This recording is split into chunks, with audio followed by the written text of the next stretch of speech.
Okay, DDIO and away we go. This is coming into my shop. The width and the length of this shop is 16 by 34. So my problem is space and height. My ceiling height is just under 8 feet, so it kind of makes it a little bit more difficult. So you got all the space on the planet, so there's no big deal. I'll start from the left-hand side here, coming in. I strongly recommend, instead of laying all your work flat, that you build at least one nice wide bay that you can put your plywood so it's sitting up and it's easier to get to this way. So all you want plywood and that kind of stuff.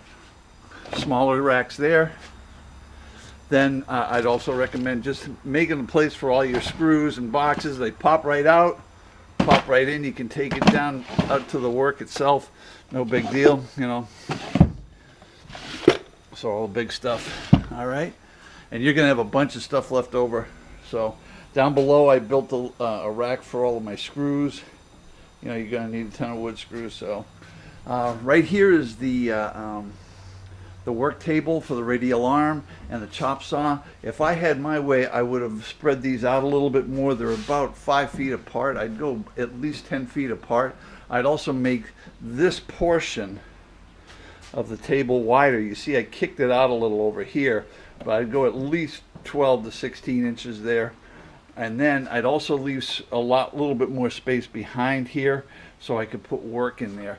As you can see, I got my, because I don't have a lot of space, I got a lot of my stuff sitting there on the top. But one thing I found that is really handy is I keep pencils and all of my tape measures right over here. That way I can get to them pretty easy. Another thing that's kind of cool is I put a measuring tape right on the table here, so it makes it a lot easier to do that, especially if you're just cutting a lot of work. Then of course just more stuff.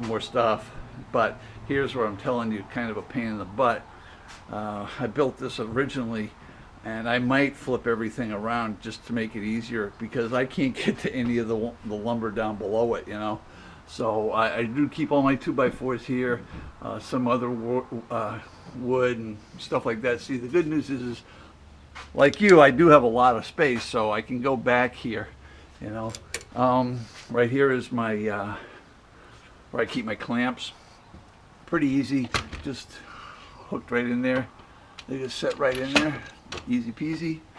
And then what I'd also recommend is, because you don't have, you know, you got a concrete floor, is putting your power, at least having some pieces of power coming in from the ceiling. Of course, you could have it actually dangling down and, you know, put it at like a 7 or 8 foot level so you won't run your head into it. But these tools, see, they're all on wheels, so I can move them around into the work area.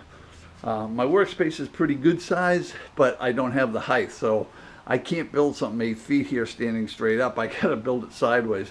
I'd recommend having your table saw with an outfeed table of at least 4 to 6 feet, and I'd put another 4-footer on this side and another 4-footer on this side. So that gives you a lot of space. And then of course, if I had the space, I'd built something about 2 feet off the ground that gives me a little height so I can, you know, get my chair on it, you know. But right next to the work table, I got some clamps, I got pencils. Also, I got power right here, which, you know, is right next to it, so I can plug in my drills and all that kind of stuff. And I get all my stuff that I normally use a lot, all my drills, Dremels, that kind of stuff, sandpaper, drill bits, and my sander. This is my beehive I just finished making, so yeah, pretty cool. All right, and so that's it. That's just a couple of hints that if I had to do it over again, or if I had your kind of space, that's what I'd be doing. So, hey,